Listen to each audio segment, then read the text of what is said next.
Hi guys, welcome back to the channel. This is the Vikings garage, and I have been working really hard in this garage to make as much room as possible. That doesn't make any sense because you guys can't see it because this is in cinematic view. But yes, in the background there we have a whole bunch of sleds that I hang up just to make more room.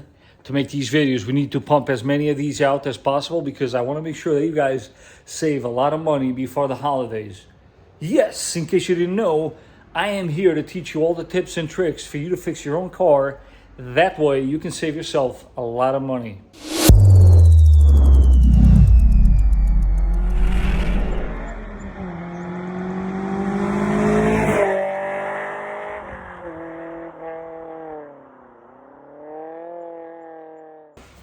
Spark plugs. What is there to know as far as spark plugs? Not a whole lot, guys. Not a lot of tools are needed for this. It's super simple. You can do this at home and no problem. First things first, and you will see that that's kind of like the thing with this job. Make room for you to work with. The more room you make, the easier it is to do the job. And do not be afraid of taking stuff off. Just remember the way you took it out, because you're going to put it back exactly the same way. But let's get right to it. First things first, let's take out the intake system. I have the TRD, stock, whichever one you have, just make sure you remove your intake.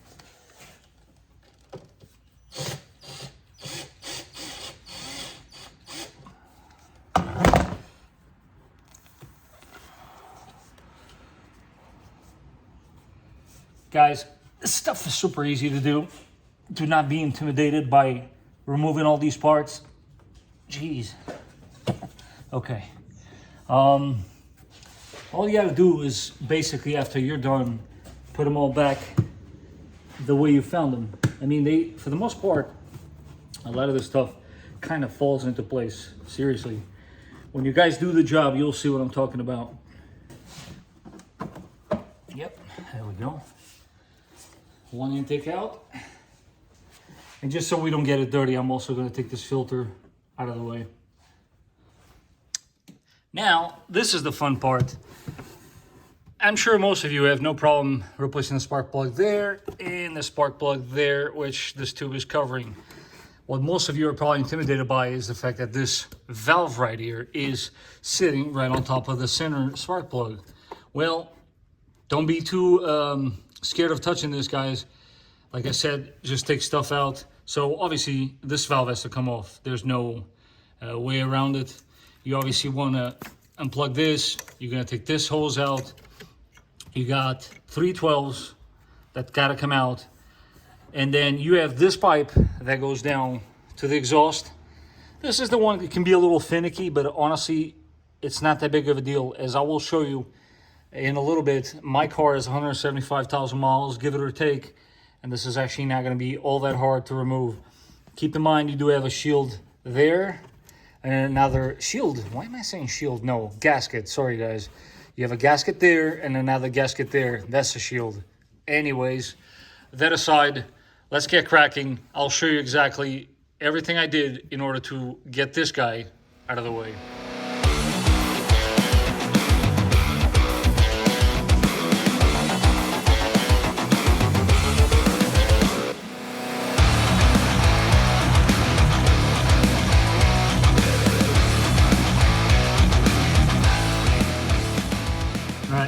Super cool trick for you guys here is this tool. So this is Torx Deep, and this guy goes right on this guy.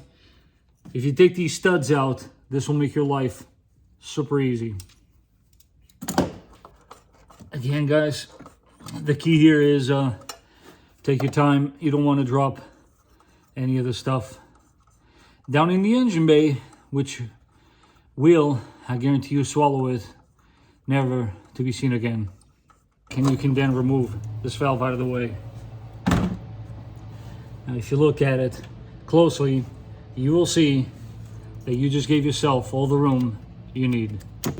Because if you look at it, you now do have access to the one spark plug that was hidden, or in this case, the coil, but you know what I'm saying. See how, hopefully this is a very good close-up for you guys. A small little trick. So get yourself a small screwdriver or a pick, because a lot of the times these little clips that hold connectors, I should say, I'm sorry. If you go like this, make it easier for you to remove. I actually prefer a pick over the spark plug, but here, let me show you guys on another one without the pick, see if it comes out, because a lot of the times they don't want to come out, and I don't want you guys to give up on it because of it. Sometimes they do, sometimes they don't. See, this guy's fighting me. If you put the little screwdriver there or the pick and help the tab pop up, then you should be easy to remove for you. Just a small little top tip. But let's go ahead now, take all 10 mil bolts that are holding these coils. We'll remove the coils and then we'll go from there.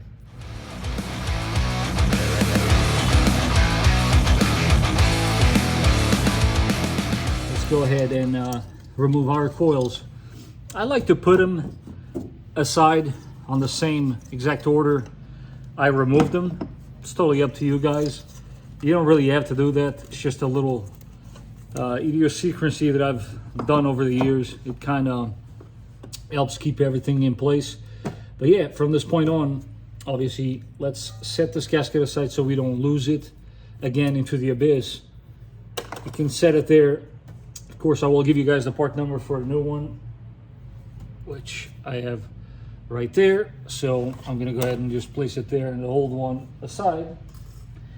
But here's the thing, you can totally reuse that exhaust gasket. Trust me, I've done it hundreds of times, no issues whatsoever. Totally up to you. You can go ahead and replace it. You don't have to. What parts are needed for this job? That's a very easy one. So that is the part number you're looking for. Obviously you need 6 of these bad boys. And yes, stay tuned till the end of the video, because I'm going to show you guys how to change this guy as well. You know what I'm saying. While you're in there, like to do always is, of course, provide you guys with the torque specs. This is the important number for today for the spark plugs. Lay your parts out on the counter, that way you won't forget anything. And one more thing, I'm sure a lot of you know what this is. This is known as a spark plug gapper. Clearly says in the back there, tool. There's no need for that, guys, because these things come pre-gapped. They actually do not want you touching this. Yes, if you do see this thing smushed up or something, your best bet is actually to return it to your parts department, and they should be able to give you another one. They usually do not want you to gap this. Main reason being is because that little tiny skinny point there is very fragile, and they don't want you putting any pressure on that. So in order to not compromise these spark plugs, don't gap them. They already come pre-gapped. Let's talk some more tools needed for this job, right? You obviously are going to need a spark plug socket. If you're unsure which socket it is, I'm going to tell you right now, it's a 5/8. But if you just want to use sockets that you have laying around your shop, you have your new plugs already in hand. So all you got to do is match them up. Again, I probably could have used power tools here, but guys, there's no need to rush this. Remember, at the end of the day, you are dealing with the threads that are in your head. Your head is made out of aluminum, so I'm not trying to scare you guys. Just treat the car with respect, and it will return it right back to you. So, as you can see, I just removed the first one. Again, remember, guys, my plugs, I did replace them as soon as I got the car. I got this car with 80,000 miles, 79 and change. So these plugs, roughly, they do have 90,000 miles on them, but you know, all in all, to be honest with you, I'm not saying this to encourage you guys not to change them.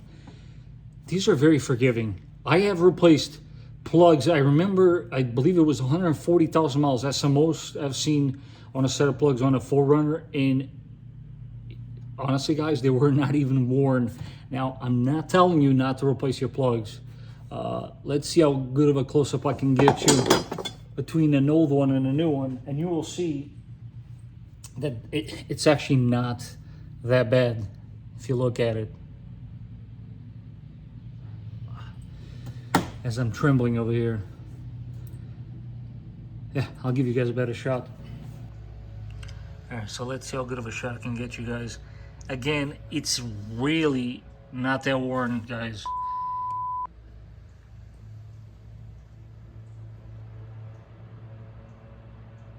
Tiny bit, but for 90,000 miles, this is not that bad. Obviously, guys, goes without saying, every time you remove a spark plug, just make sure not to drop anything in there. Some guys like to cover it up with a rag while it's exposed. That's not a bad idea, but the main thing is that you don't drop anything in there. Hypothetically speaking, you drop something in there, just make sure you retrieve it. I'm sure you don't need me to explain why you shouldn't have anything drop in there. Anyways, enough of my gibberish. I'm going to go ahead and remove the other 2 spark plugs.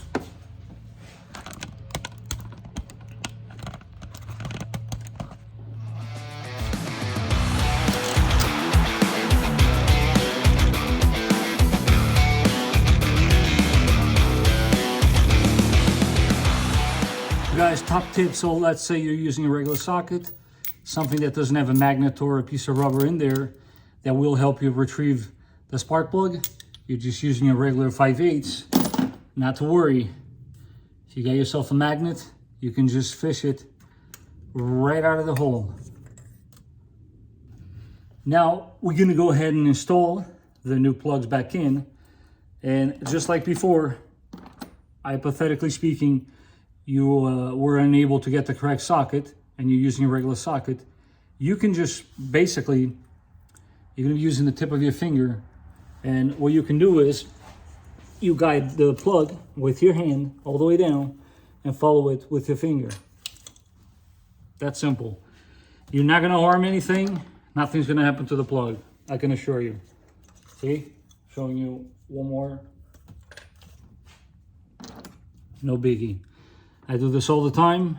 You get the hang of it. But of course, for those of you that have the magnetic sockets, of course, you can always just do that. Let's go ahead and tighten them up, and I'll show you the torque specs on this.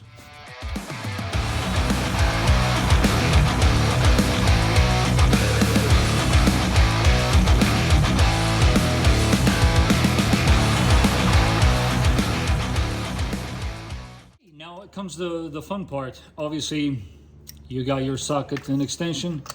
Try not to go too high with the extension because you obviously don't want to lose the correct torque spec in the process. And what we're doing here is 13 foot-pounds of torque or 18 Newton meters. So 13. It's really not a whole lot. I've done this so many times, guys, that I wouldn't even need this torque wrench.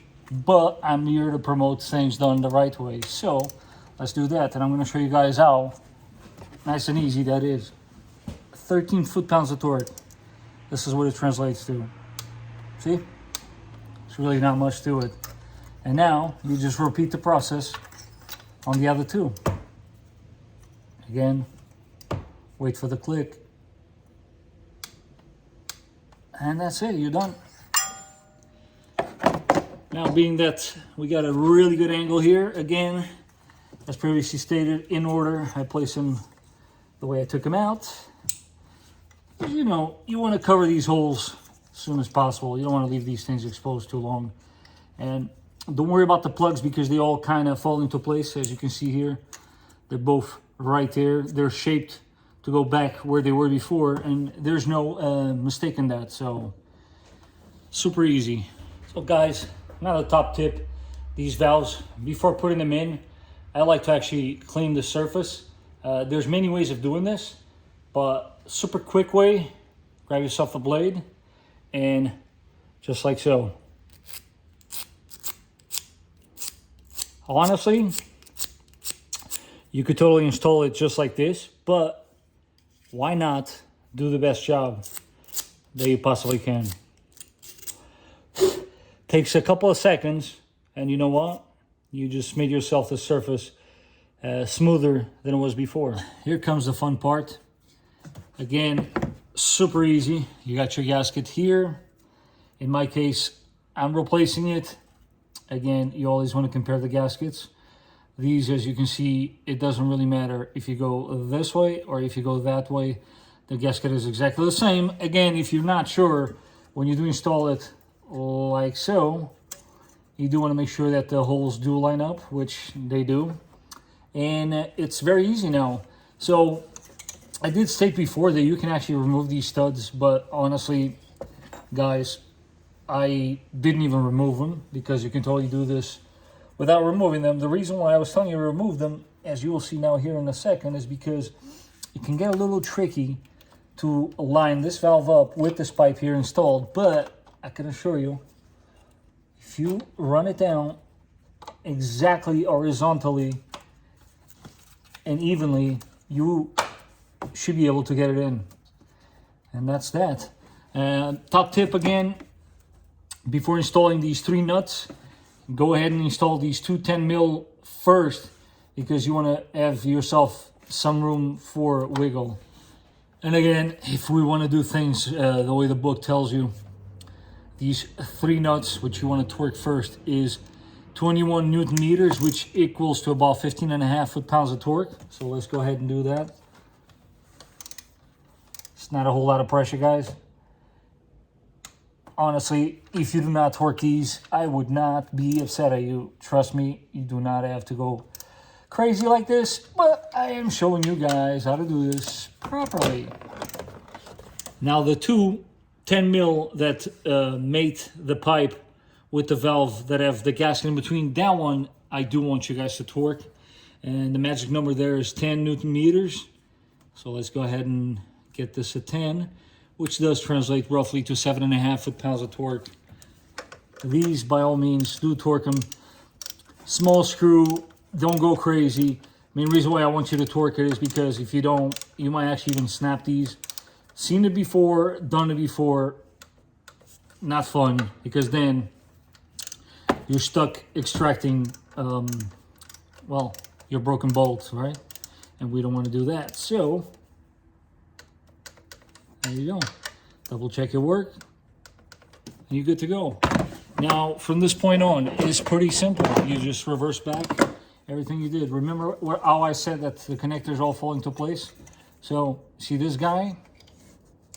That goes right there. And the pipe goes like so. Nothing to it. I have absolutely no doubt that you guys can accomplish this at home in an afternoon. Take your time, don't rush it. Again, you might want to do this with the engine cold, just because, you know, why not make your area in which you're working with more suitable for you? So this just about wraps up one side, guys. The other side is exactly the same thing. Couple of differences, which I'm going to show you right now. Now again, for this side, really, guys, it's just pretty much a repetition of what we just did over there, with a couple of brackets and hoses to get in the way. But the point here is, the more stuff you take out, the more room you're gonna have to work with. So it's totally up to you. Me personally, I get this valve out of the way, I get this guy also out of the way, and there is a hose, which my finger is pointing to. We're gonna get that out of the way because right there is our PCV valve, and do stay tuned till the end of the video because I'm also gonna replace it. And now you're gonna repeat the exact same thing on the driver's side.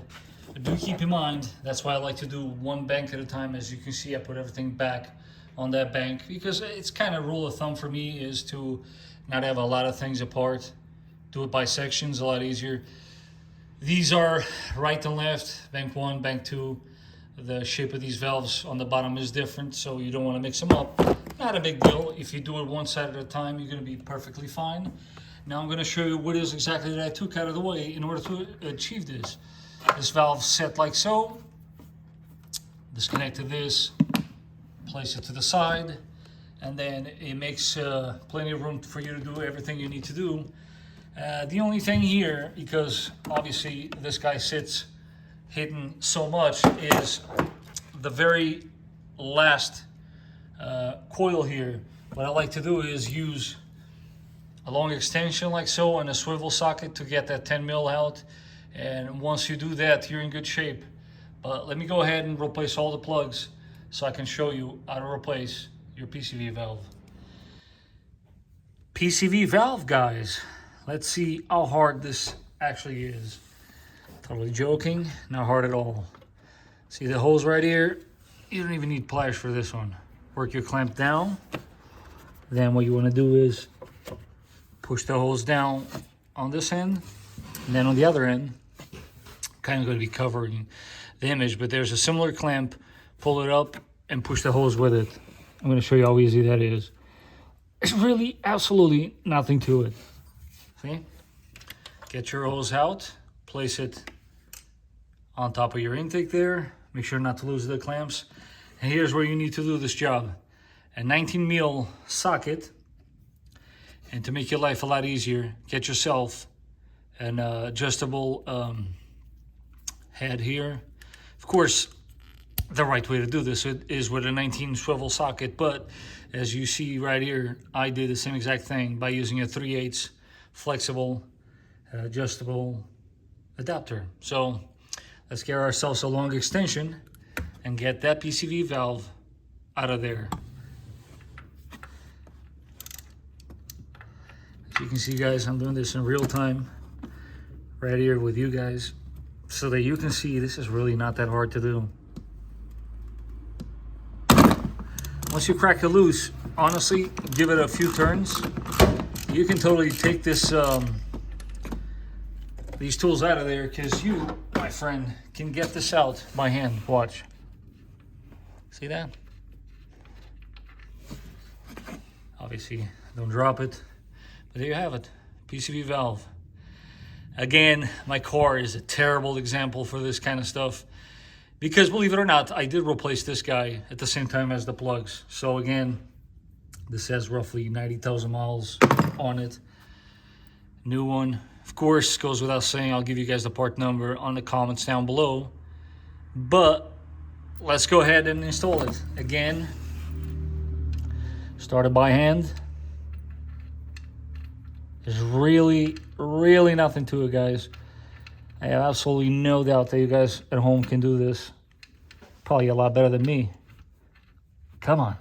There we go. I tell you, working with camera lighting and all this other stuff sure makes for a harder job on my end, but I love doing it. I enjoy showing you guys how you can do these things at home. And yeah, we do have a torque spec for this one as well. This one is actually 20 foot-pounds of torque. A little tricky. You got to get yourself the correct extension so you have a clear shot there. But totally doable. Here we go. See if we can do this without knocking anything down. And you know the deal. You're just here for the click.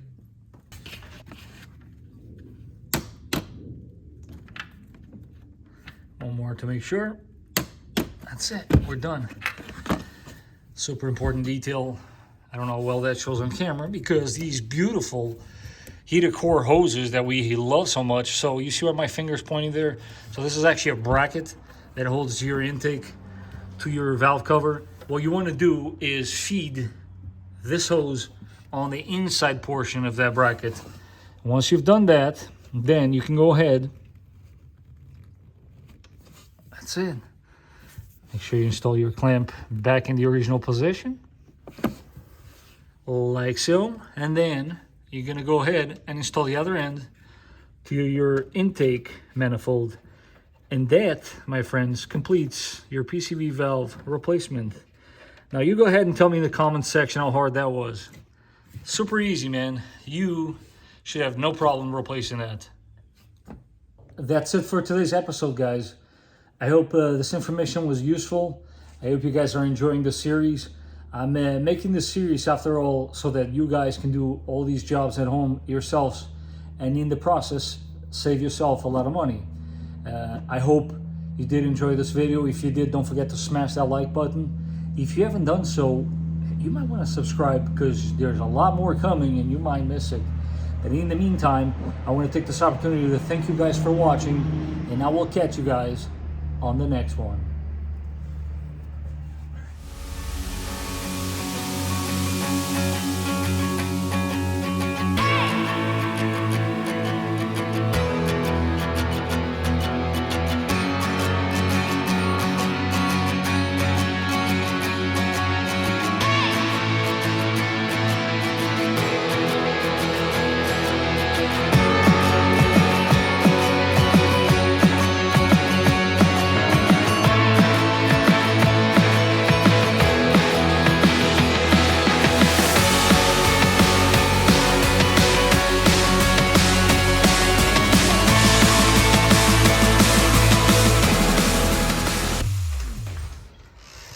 So, being that the beginning of the video was a little confusing, I was actually in cinematic mode. I did want to show you guys the progress here.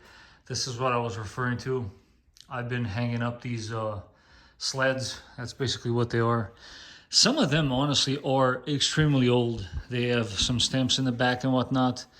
And if I had to guess, see, as you can see, I'm still not done yet. I got these two. There's one literally buried back there. And there's another one right here. But yeah, we've been trying to make some room here in the garage so that I can do my videos a lot easier. So now all I gotta do is put another board and hang up the rest. But yeah, I like so far the way this looks. And yes, by the way, I was not gonna put those over the window, but my father-in-law thinks that somebody might break into the garage. So he said, you know what, let's make their life a lot harder. But that's gonna be all for today, guys. This is just a little bonus. I want to include you guys with all the progress we've been making here in the garage.